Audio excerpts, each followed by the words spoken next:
I'm as mad as hell, and I'm not going to take this anymore! Hi, this is Michael Uslan. You're listening to Batman on Film.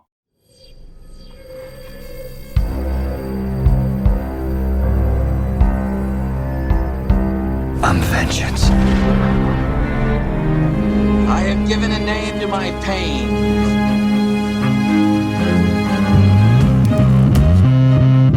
The Batman. Always waiting for some Batman to save you. It's simple. We kill the Bat of Gotham. I'm Batman.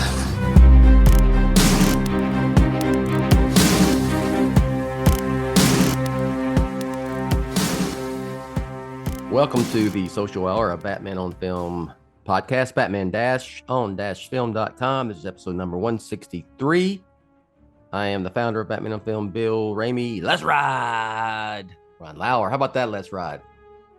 Put a little oof in it, huh? And that let's ride was just riding, you know? Ride. Just cruising. Yeah. Took off. All right. You know, it's been almost 2 weeks since I've done a podcast. Yeah, Been a before you hit social record, hour. you were dusting off the Look, mic, dusting off the laptop. Yeah, I had to get that, those the air spray things that, Yeah. air cleaners.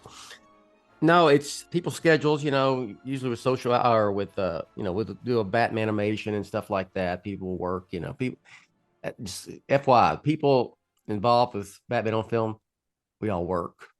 Well, they do. Work. I'm retired. So I work air quotes when I want to.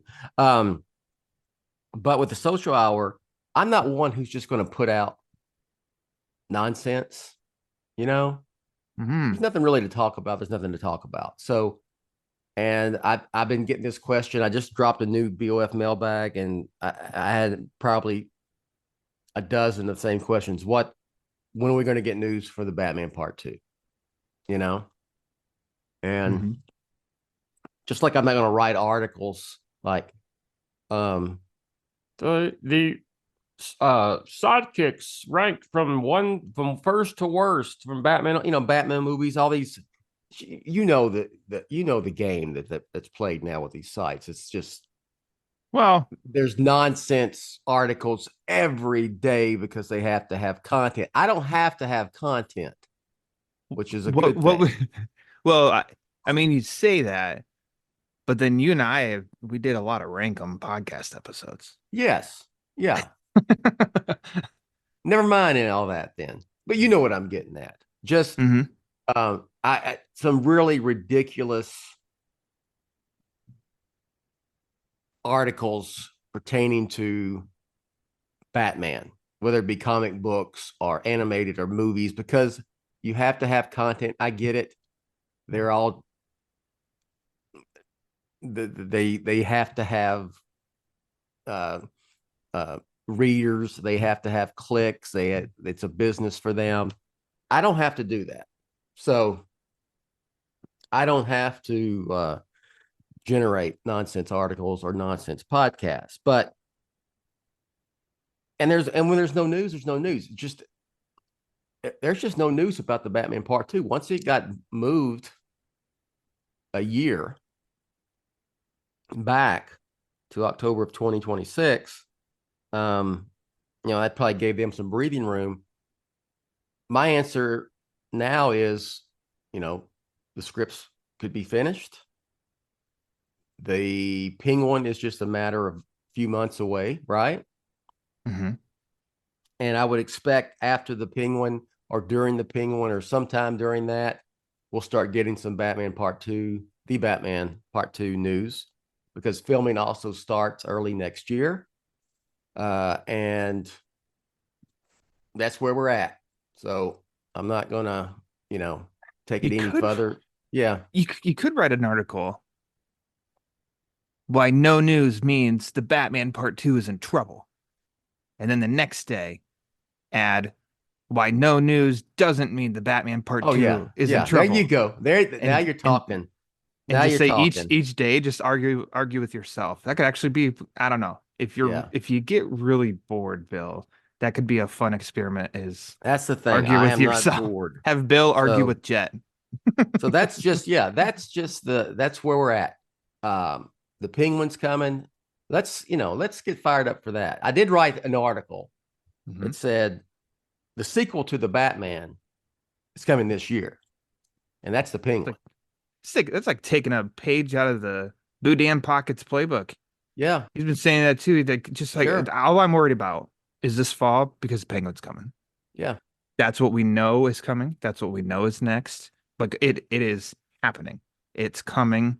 So yeah, like we'll worry about that. Do you Excited consider for that. You consider the Penguin basically the sequel to the Batman? No. I don't like flat out because I don't know. To me, is the Batman Part 2 is the sequel to the Batman Part 1, but it's a continuation. It's like it is a tie-in, if you will, whatever.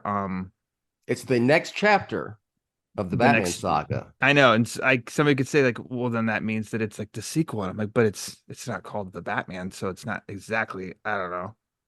That's getting all technical, and then I start to feel very. But I don't know. I just think like I'm watching it. It's the next thing.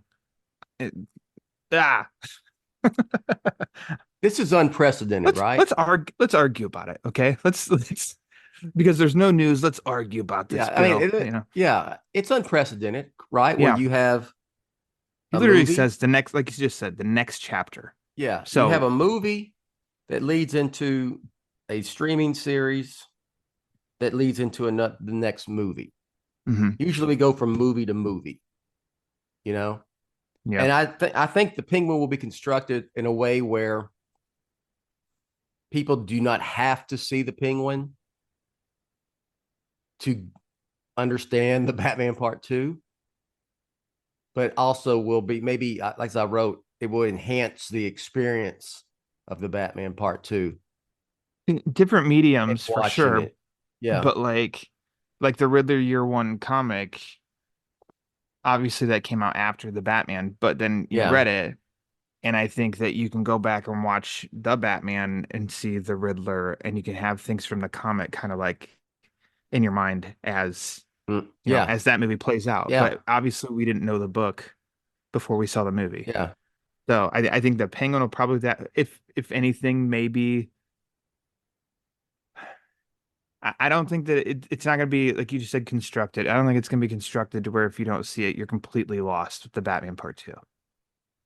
Like, Yes. I don't, yeah. But I mean, we'll have watched it like 5 times before the Batman Part 2 comes out.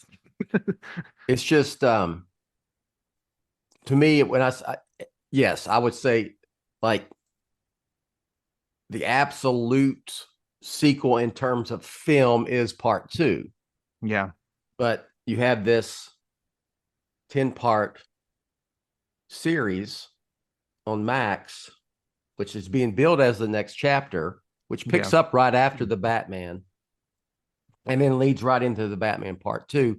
Clearly, it's going to, I do believe, will enhance what you see in. For sure. Because wherever the Penguin, wherever Oz ends up in the Penguin, that's where he'll be. Yeah. In Part 2. And I would say I'd bet $1 million of Monopoly money, of course. Okay, good. That Pattinson shows up at some point in the Penguin. I hope so. But I'm not going to throw a fit if he doesn't. I will because it's not called the either. Penguin. It's not called the Penguin and the Batman. But I think it'd be cool. I don't want to know when. I don't want it teased. I want to be sitting here watching it and then surprised by him showing up. I'd like that experience. I don't want to know before I watch it that he's going to be in this episode or something. It will be leading up to the Batman Part 2 after the Penguin. It will be, I think, will be fun to right before it comes out. You can go back. You can read the little junior novel before the Batman. I need to read that again. I only read it once. Yeah, you got the Riddler Year One. How would you group those chronologically? Would you before the Batman, then the Riddler Part 1, or the Riddler Part 1, then before the Batman? How would you position them? I need to remember the junior novel. I think I would do junior novel, Riddler Yeah. Part 1, Yeah, Batman, and Penguin. exactly. So that will be something Yeah. we'll be able to do leading I'll up have to this Part 2. I can podcast, but we can make it a video podcast. And behind me, it'll be a big old board, and I'll have like everything written and connected. Like Yeah, all those like strings and everything. yeah, all the strings Yeah. pulled apart and everything. Like, see, Bill, because this happened here, then this at this Yeah. timeline caused this to happen. Yeah. So this was a long way around the block to get home to me to say, I'm not going to give you anything there if there's nothing to give you. I can tell you how things are presently, and this is how it is. We got the Penguin coming. I highly suspect that we'll start getting some casting news here either late this year or early in 2025. They'll start filming, and then you know how that goes from there. History shows we get villain casting, if you will, like the summer prior to filming. I know I said this last year. I think last year also, but then there was the writer's strike and the everything strike last year, which made everything stop.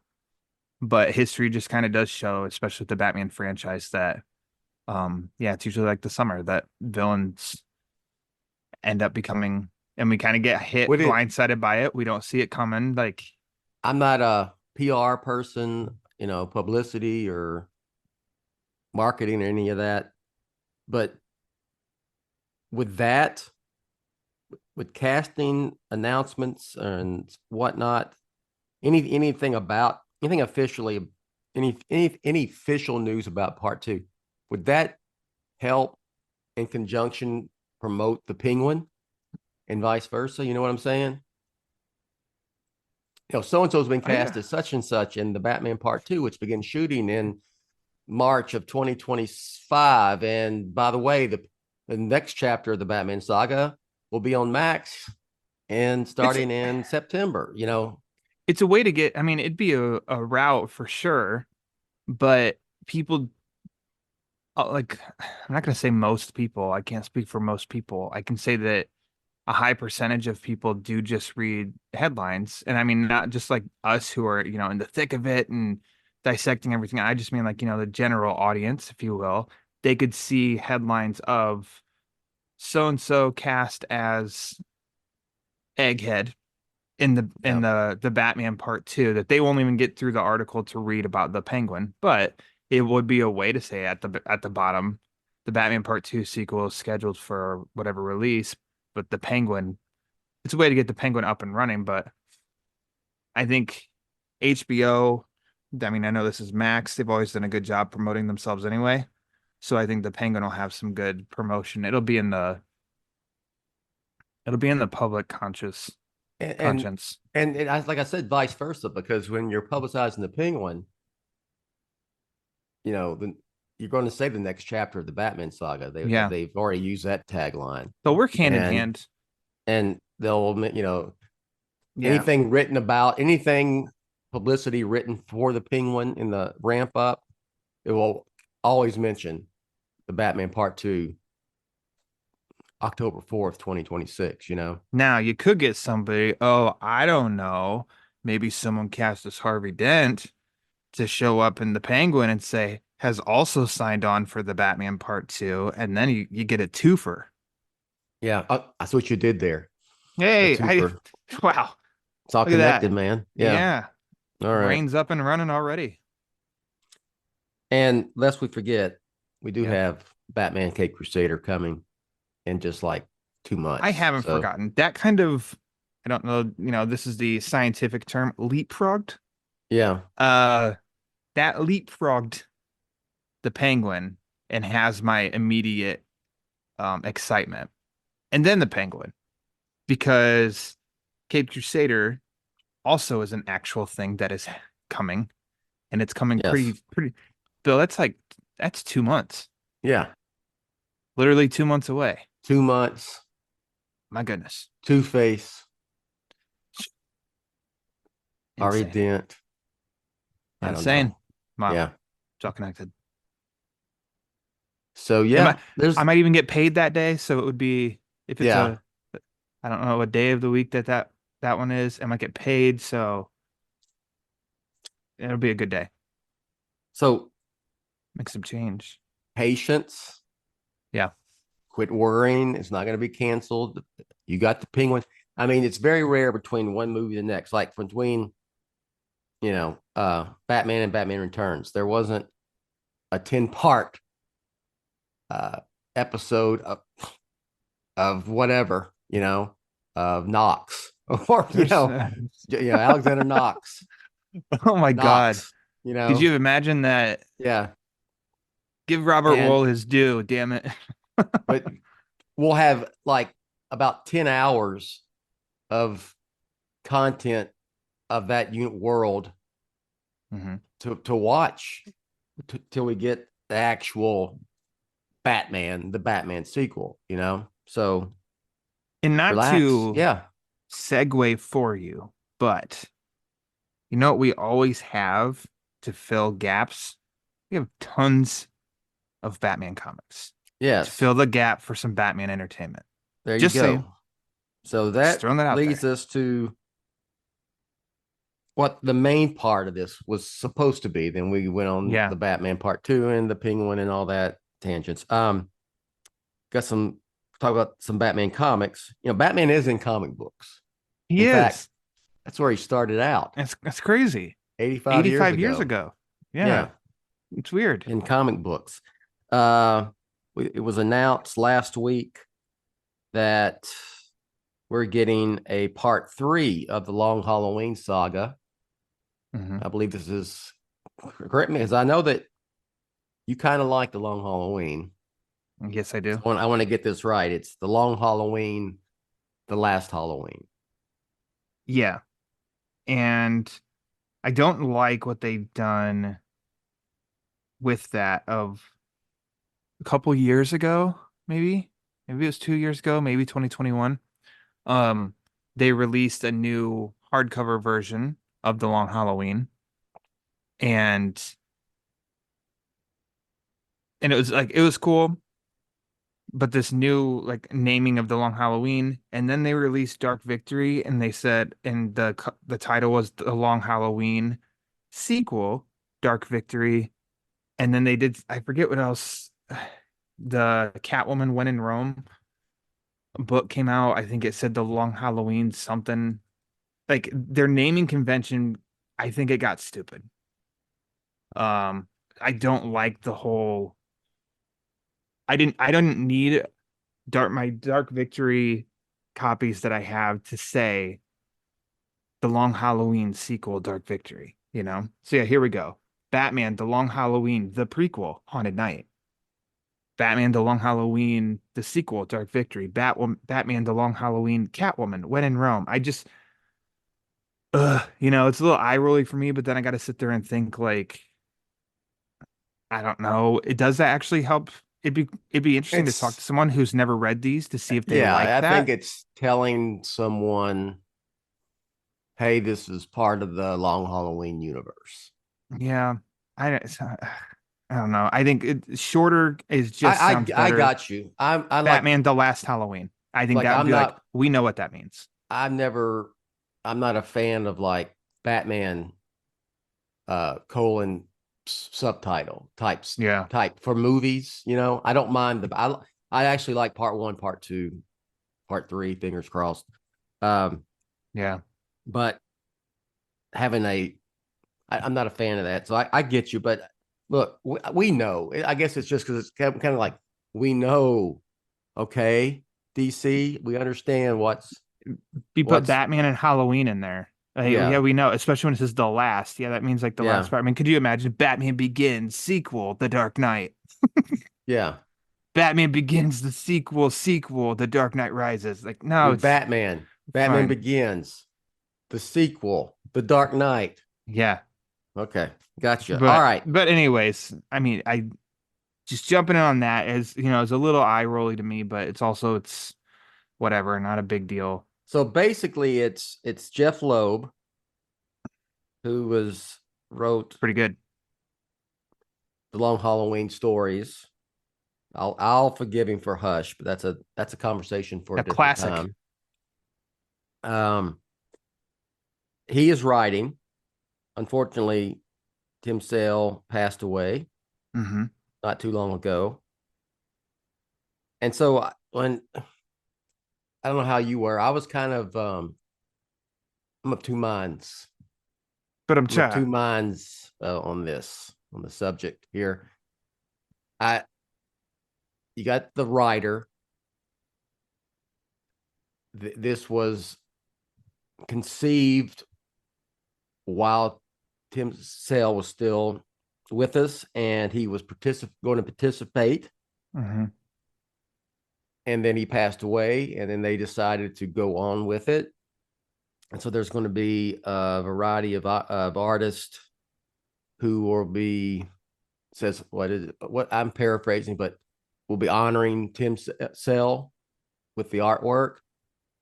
Do they go for a Tim Sale style? Try to, I don't want to say mimic or copy, but to get that aesthetic.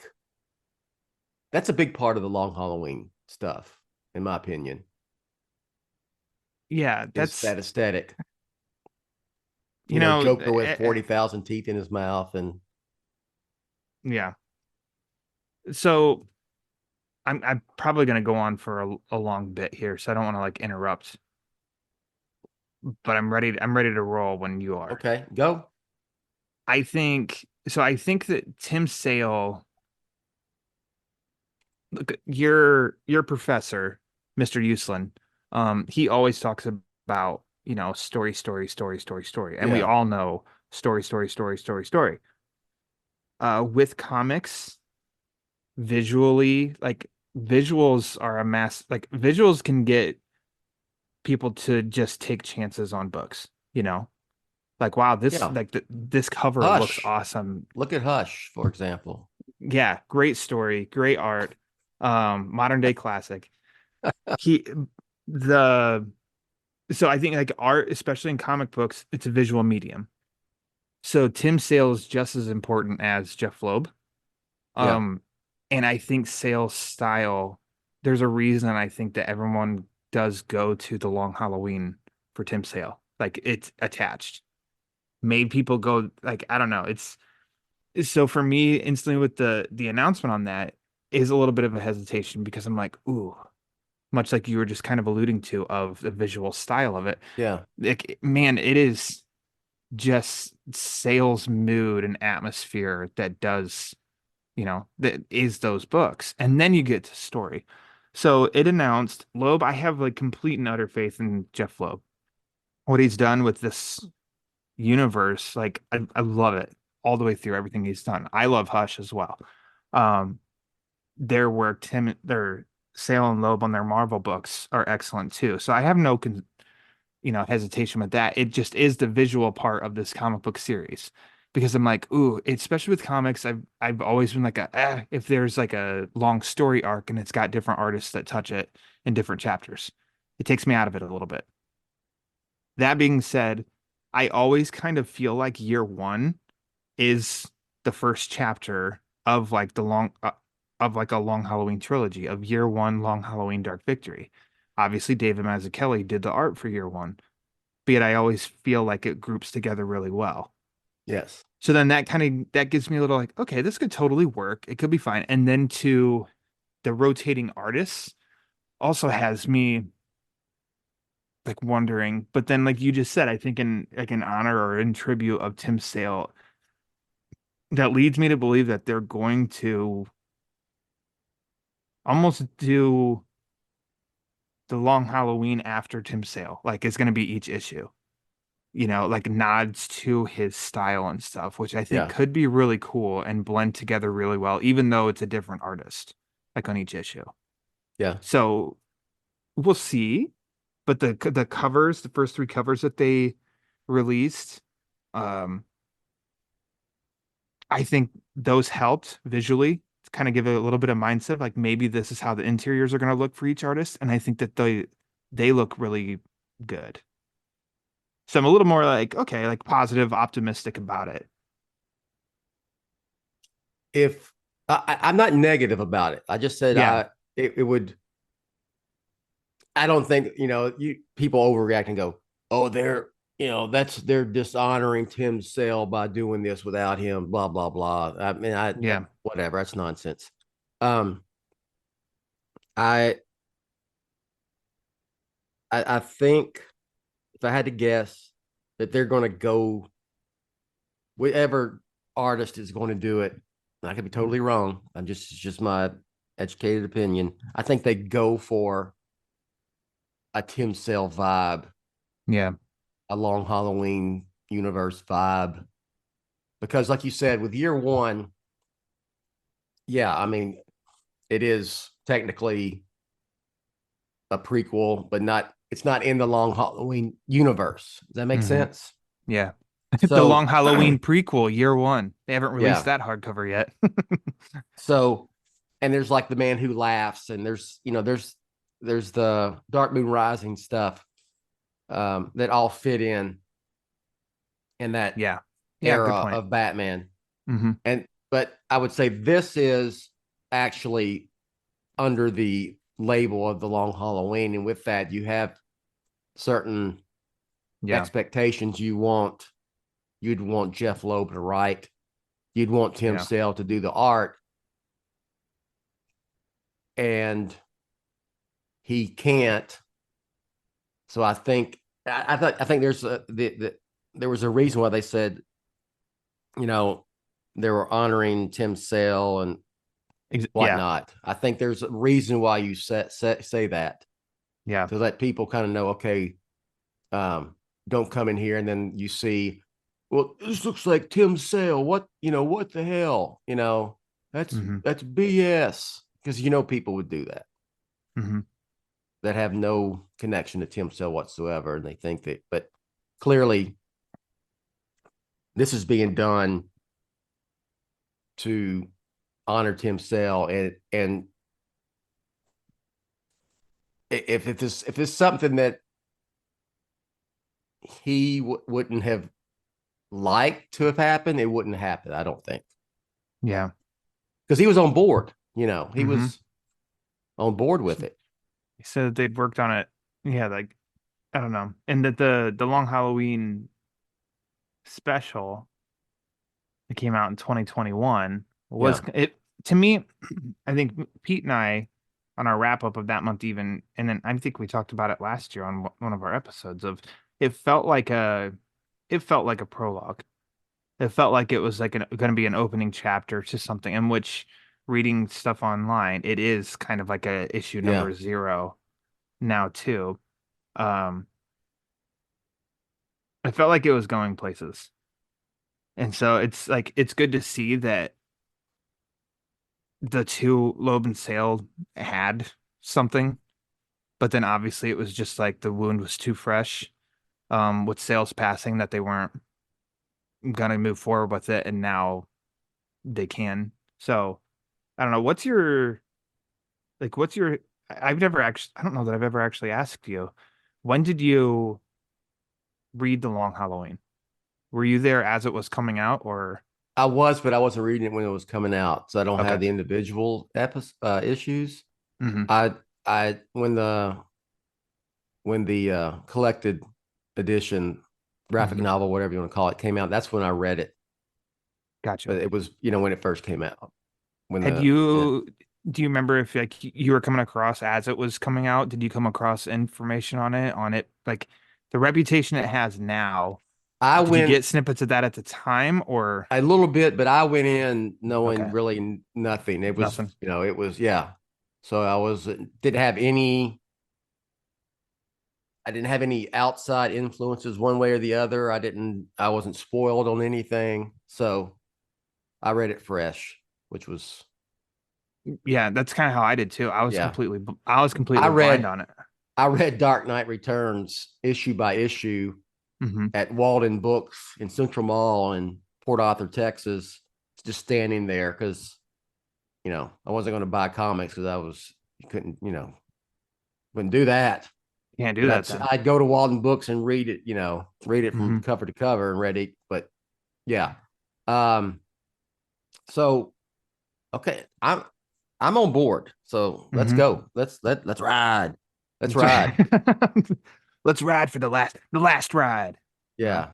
And I guess you look at it because you first, it's going to, the Dark Knight, the Long Halloween trilogy. You go, well, there was the special, and there's the When in Rome, and then there's Haunted Night, but those are kind of like satellite things, Yeah. and then you go from Long Halloween, Dark Victory, Last Halloween. So yeah, let's go. Let's ride. I'm looking forward to it. Like, genuinely looking forward to it to see where the story goes. And then I'm also, curiosity on how like the art. Hey y'all, it's Bill Ramey, founder of Batman on Film. Let's take a quick pause in this podcast for these words from our sponsor. Artist part of it, because as of right now, which somebody's listening, they know they've already come across it, that Eduardo Risso, Klaus Janson, Mark Chiarello, like they're the only artists announced thus far, and it said that more will be announced later. Ricky Church, he brought it to my attention because I'd missed it. I think Bleeding Cool they were the only ones in the room or something when Loeb was announcing this, when they were announcing this, and Bleeding Cool said that there's going to be, each cover is going to be unused Tim Sale artwork, I think, and then variants for each issue will be the artist on that issue. And I like the unused Tim Sale art aspect. It will feel like new, new Tim Sale art, which will be very cool. And also, I'm such a sucker for like, I like my cover art to match. Well, usually I like my cover art to match whatever the interior art's going to be. But when it comes to like these books, it's like I want a Tim Sale cover for anything that says Long Halloween or whatever. It's a small detail. That's me being extremely nerdy, but I think that's a fun little aspect that has me excited.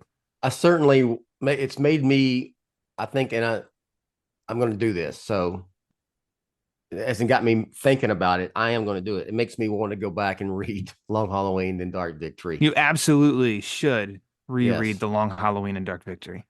So fantastic. Yes. Can I ask you something? If this does extremely well, the great Ryan Haas, I was talking to him and he brought this up, and I'd never even thought of it or considered it. Remember the Dark Detective by Englehart and Rogers? Yes. That came out maybe, I don't know, in the early 2000s. Yeah. There was a sequel to that. Englehart had scripted all the issues for the Dark Detective 2, and Rogers had drawn issue 1. Never released or anything, and then Rogers passed away. And Haas said something, he brought up an idea of like, well, do you think if this does really, really well, do you think they'd even consider a similar approach, but just have it be Dark Detective 2? They should. And I was like, huh, that's interesting. Mm-hmm. I'm a massive fan of the Strange Apparitions run of Englehart and Rogers.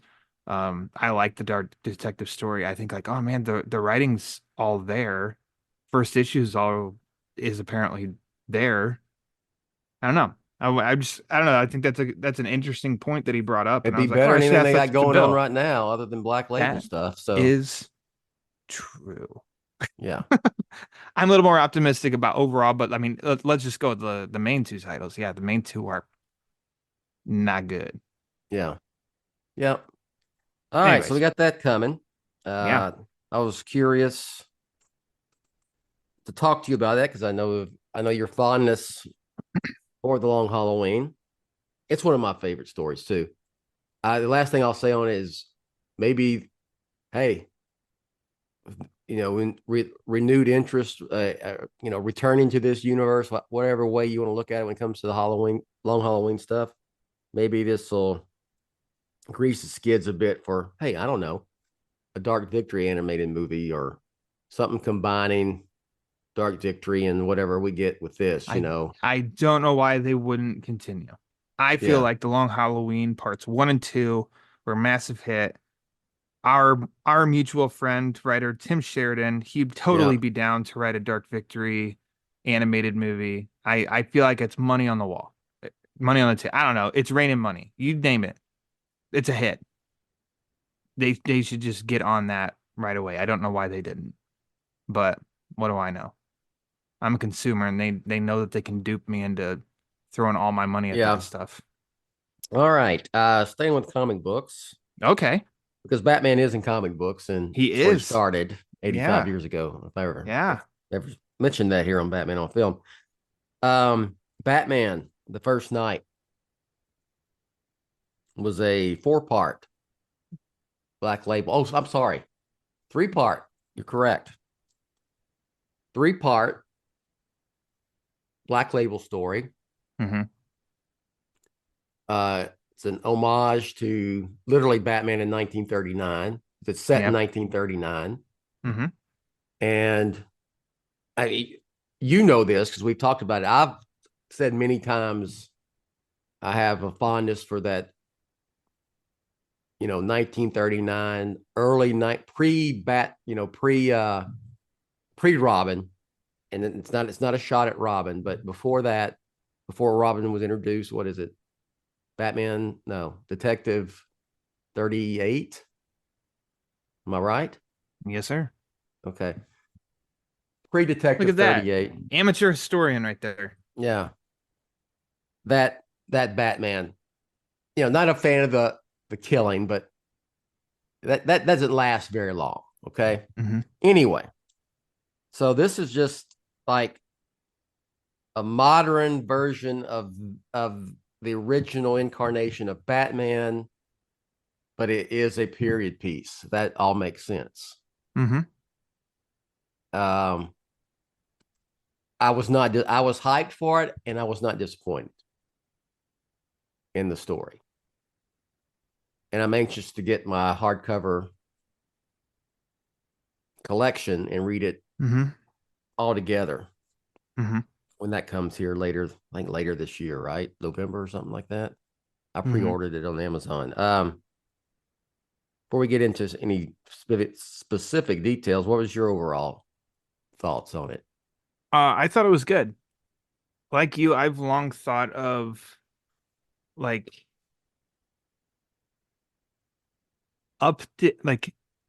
current new books of Batman in an older time period. Yeah. So like you said, of like in 1939, because what's the significance? That's the year he was created. So better, sorry, Bob Kane, Bill Finger, but better art and storytelling of like today, but through that lens, sort of deal and vibe. So I was like you, I was very much looking forward to it.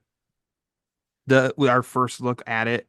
No, that's not the Batman design that's my favorite. It doesn't crack the top 10. I think it is a valid interpretation of like if Cane and Finger did Detective 27 today, this is possibly like what they were imagining. I think that's kind of spot on, Yeah. So I was really looking forward to it. I also wasn't disappointed. I thought it was good. I enjoyed it. I bought physically because I love the Black Label like magazine format. I love that format. I bought the 3 physically. I don't know if I'll double dip for a hardcover. Maybe because it just sits easier on the shelf. But I was, in the end, I was happy with it. I thought it was good. I thought it's completely like, I guess, who did I talk to? Maybe it was Trey Jackson, who wrote reviews for BOF, as did Javi Trujillo, about like Black Label. They don't do sequels to Black Label stories. What about the White Knight universe? That was kind of retroactively labeled Black Label. Trey said that Damned is like a sequel to Joker, but I kind of thought like since Black Label started, they haven't done like Damned and then Batman Damned 2, or anything like that.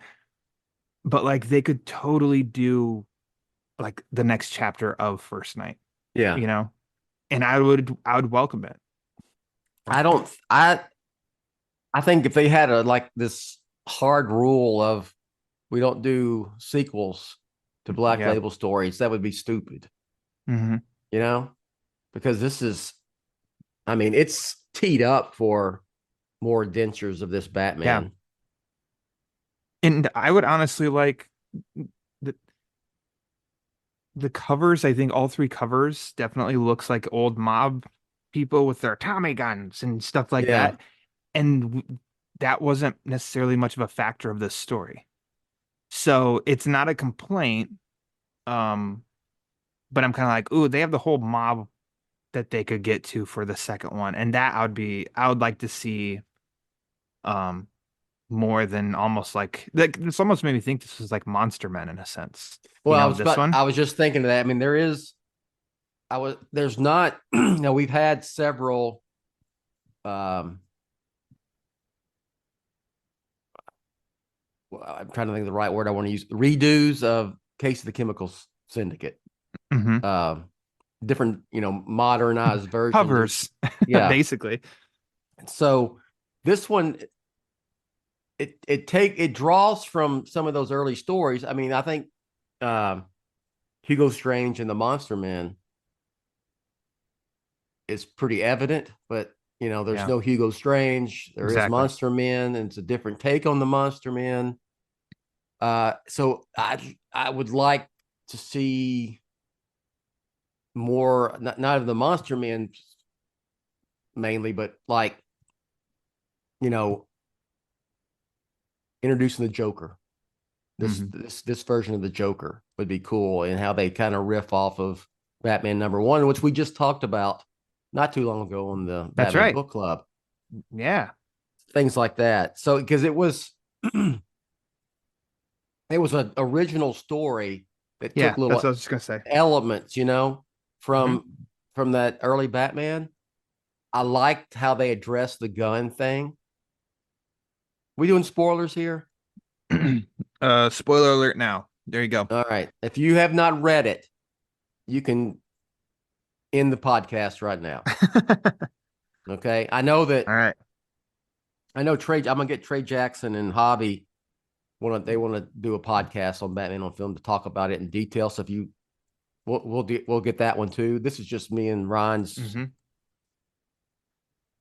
quick assessment of it. And I will say before you go, if you definitely, I highly recommend it. So try to pick it up and read it once it comes out. So with that said, we're gonna get in. We'll have a few spoilers, not a ton of them, but don't want you to get spoiled. All right.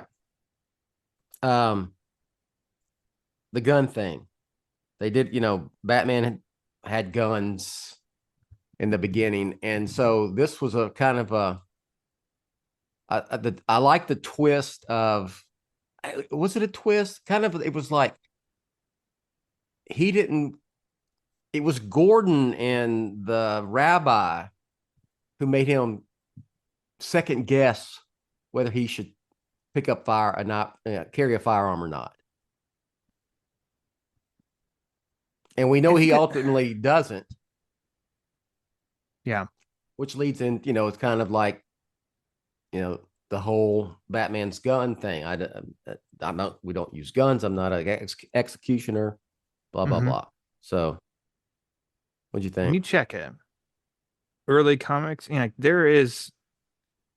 there are comics where Batman has a gun, like from the early times. Yeah. There was the end of book 2 of this First Night, very reminiscent of a year 2 issue in the 80s. Yeah. I had no worry that he was gonna, turn into the Punisher and just, start shooting people or anything. I just felt like that's not gonna happen. It's like, but it was worthy of discussing because I do think there's a I do think like the people, Gordon and the rabbi questioning him about like why he doesn't do gun. I do think that that's something that people would ask. I do think that conversation would happen. I Yeah. think it makes it believable and realistic, and it Well, also gives. here's the cop, Gordon, a cop saying, "You better think about carrying a gun. Why aren't you carrying a gun?" Yeah. No. Mm-hmm. It also helps like characterization Yeah. of Bruce slash Batman to, all right, like maybe Dan Jurgens, the writer, had that on here of like, okay, we've got to get this point across that he doesn't want to use them. How to like, what's a way that we can do that? Oh, I know, two other characters in the book confront him about using them. That can be his moment to address it, and then we can continue to move on. It's like a checkpoint. So that the gun thing, I wasn't worried about it. I was interested to see how what they would do with it, considering that's how book 2 ended. But I mean, he was Batman. He didn't I just yeah. shoot people. It's almost, this is what you would get if someone tried to make a big budget Batman film when he is in the public domain because of what would be restricted to using. Mm-hmm. There's no Alfred. There's no Batcave, really. There's Wayne Manor. There's Gordon. There's Gotham City. So I'm assuming, I don't want to assume. I guess we can just guess. Do we see Alfred ever showing up in this Batman world or no? It's obviously he didn't raise Bruce like as we know Alfred today because we don't see him in the story and Bruce is alone. I'd say if they did a follow-up 60-40, Alfred shows up. Yeah. But also like just because let's say the same writing team is going to do a sequel to this.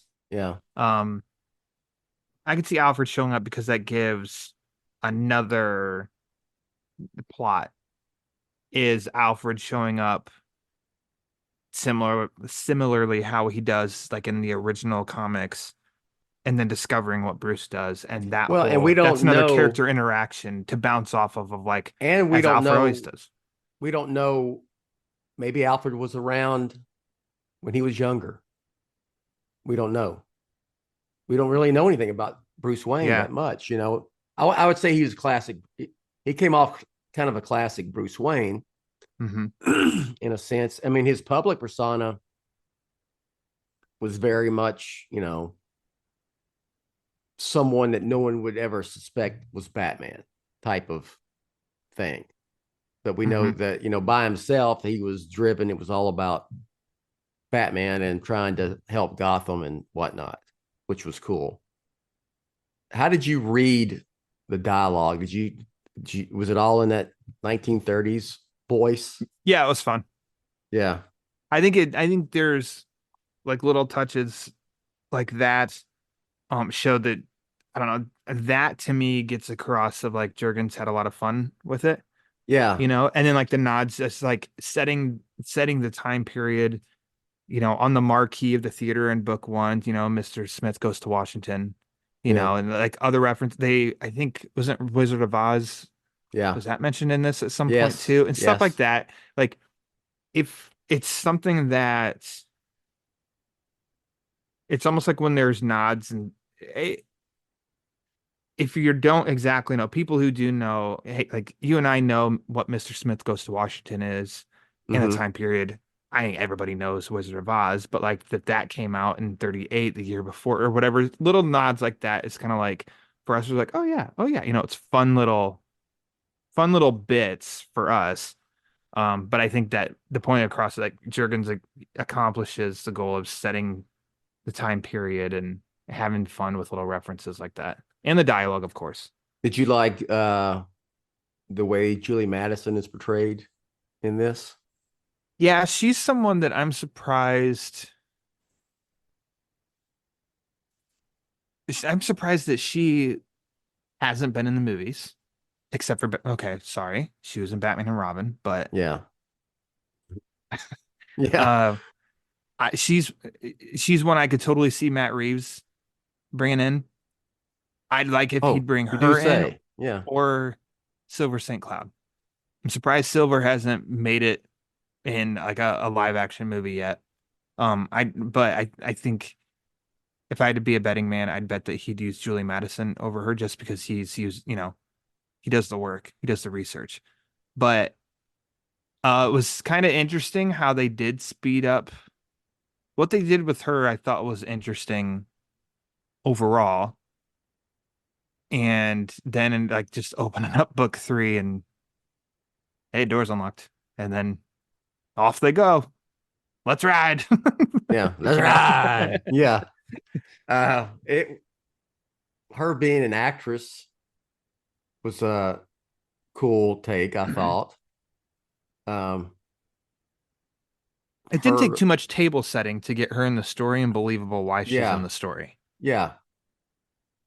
What they're wanting Wayne to finance a movie, Yep. you know, and it got a chance to see Bruce Wayne, public Bruce Wayne in a way, interacting with her and her boyfriend, which I'll leave that. That was a nice little. I thought it was interesting.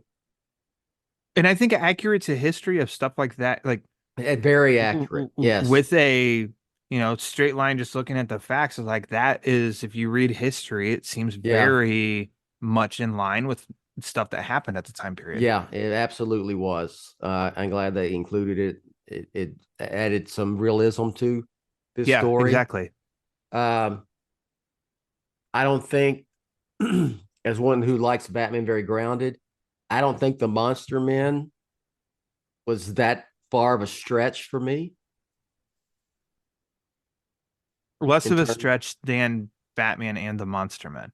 Yeah, It's like I think I told Pete, I was like, it made me think of Dark Moon Rising, and obviously that was split into basically two stories of Yeah. Batman and the Monster Men, Batman and the Mad Monk, in which I think that Batman and the Monster Men is a better written story, but the Mad Monk is almost a little more believable because it's not dealing with somebody who's trying to be like a vampire or something. it's But very it's not monsters, yeah, which is a little unbelievable to me. yeah, yeah.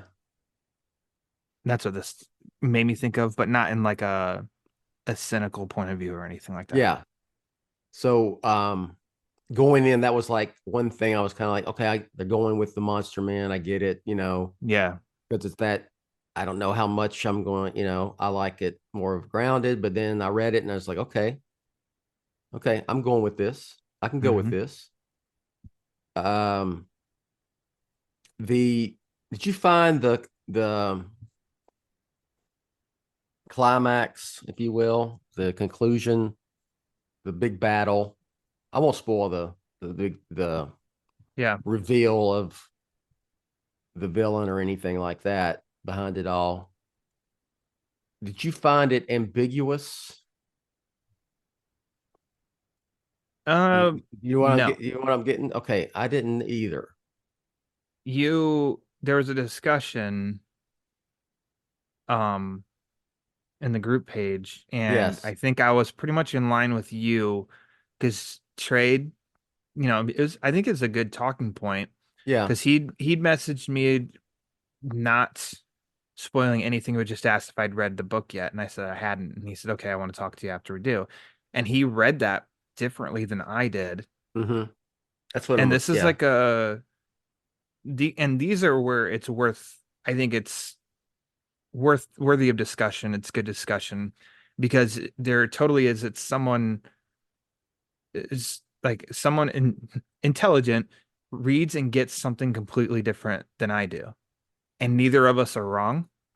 And I didn't think it was that ambiguous, but then apparently it was, because then we have two different interpretations in a sense of how it played out and how we're supposed to think it played out. Mm-hmm. And I don't know, I just think like that is interesting because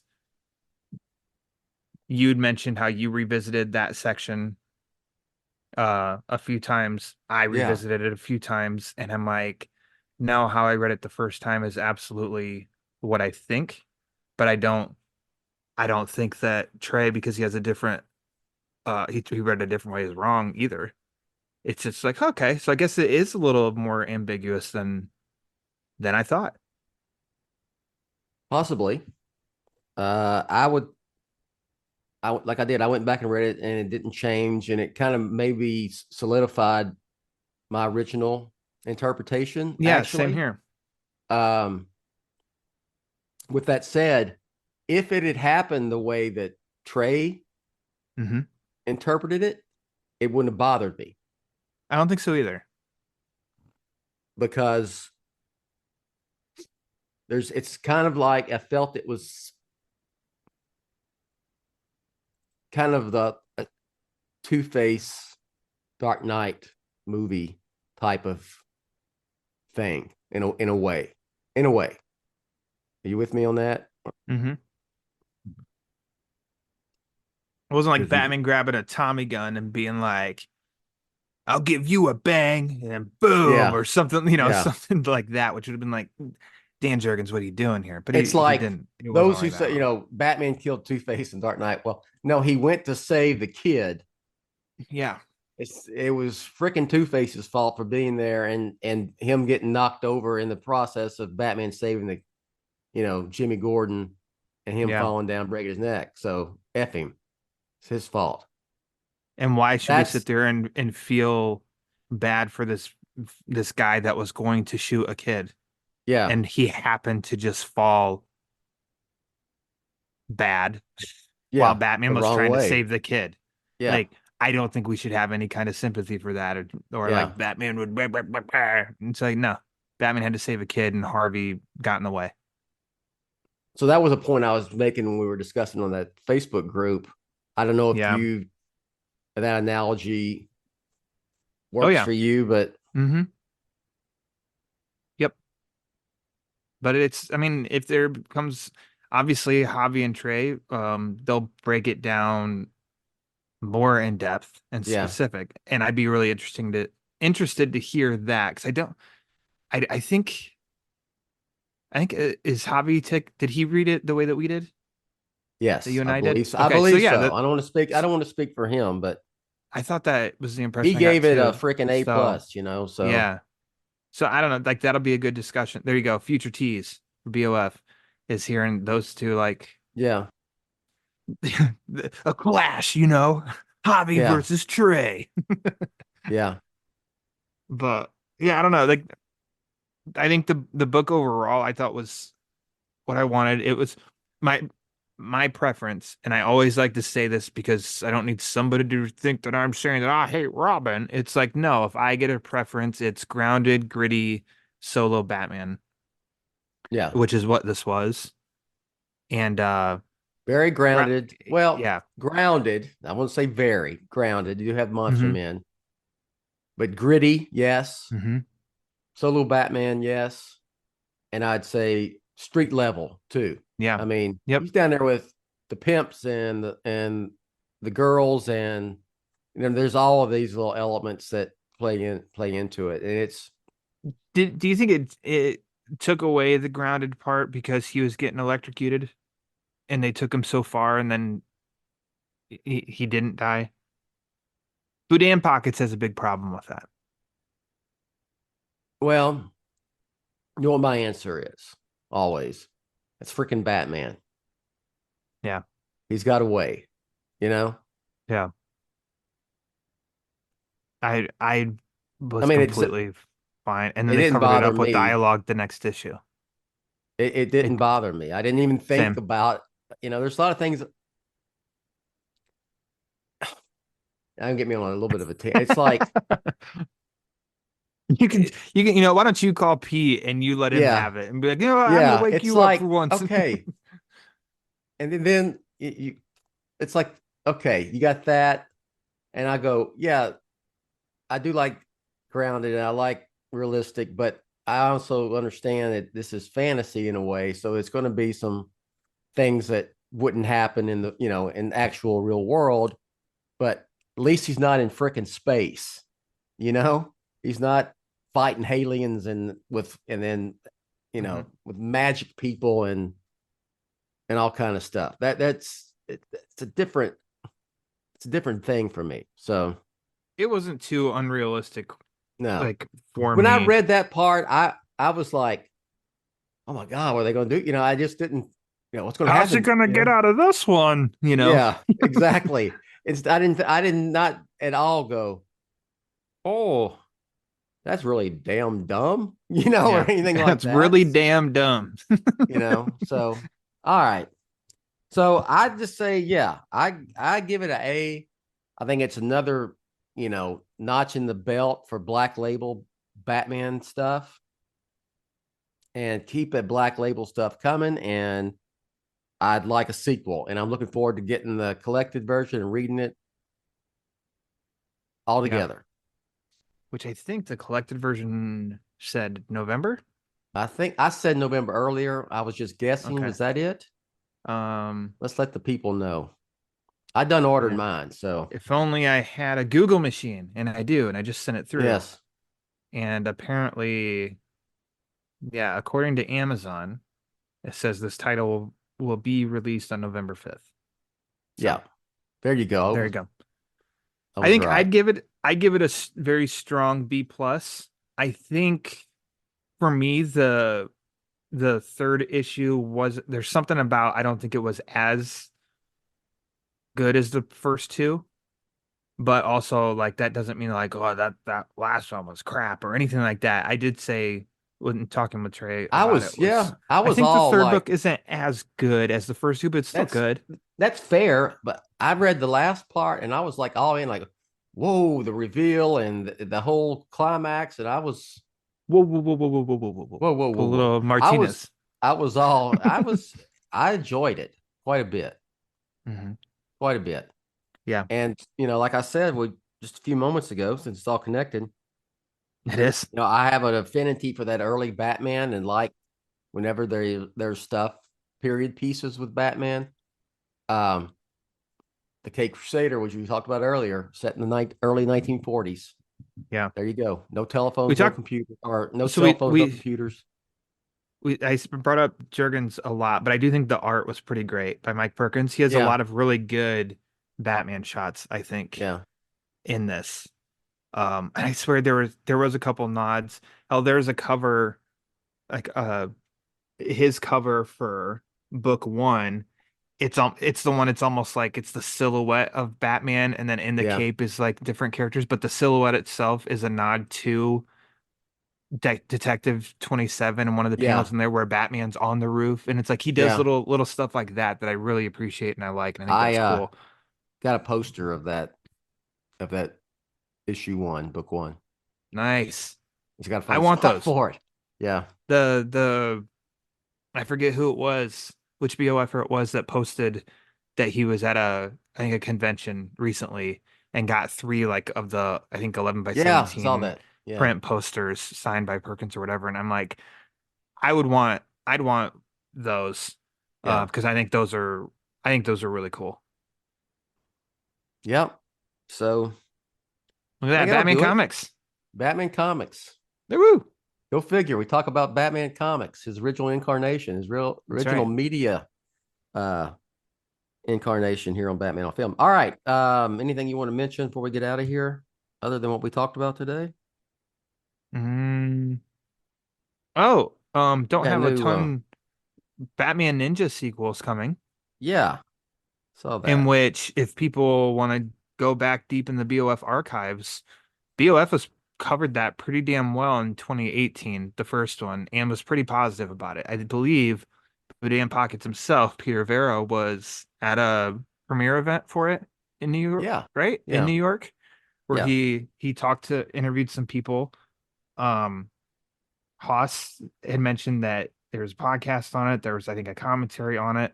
I'm not a big anime guy, but I liked how kind of bonkers Batman Ninja was, and I'm Yeah. completely open for a sequel. And so it'd be cool to see, whatever they're gonna do with it. I don't remember how you felt about it. It's okay. Yeah, it's not something I can flat out recommend to like anybody, and just be like, Like- oh, this is something I'd have to know my audience to know if I'd It's- recommend it. It's not. It's I've never revisited it, so Yeah, I don't know I if I haven't will. for since 2018. You I know, watched like maybe but 2 or 3 I times. watched But it and it was like, okay, yeah, it's all Sure. right. didn't disgrace the the Batman No. character or anything. No, So no. let's see. I think that's that announced, and that I think that's it. All right, want to plug anything? Yeah, speaking of Batman comics, my podcast, the Batman Book Club, has a new episode out now where the Italian comes on and he just grunts and gripes about Batman comics that were released in May. I got some positives.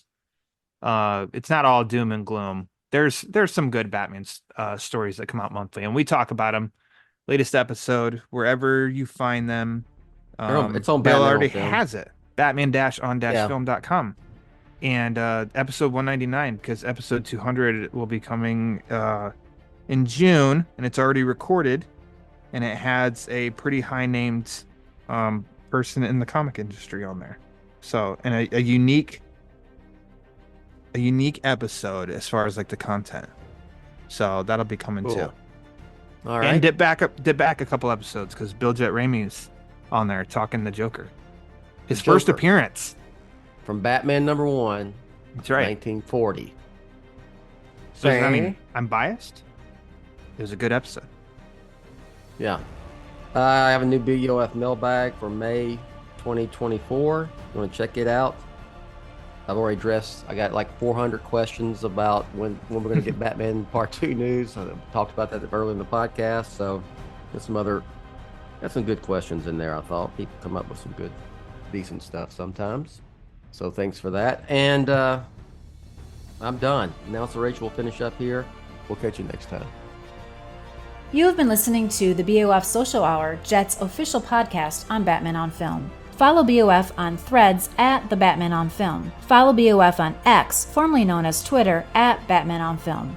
To help keep BOF up and running, go to patreon.com/BatmanOnFilm, or you can buy BOF a beer at buymeacoffee.com/TheRealBatmanOnFilm. For Jett and everyone at BOF, I'm announcer Rachel. Authoritative, definitive, the original, Batman on Film, founded in 1998.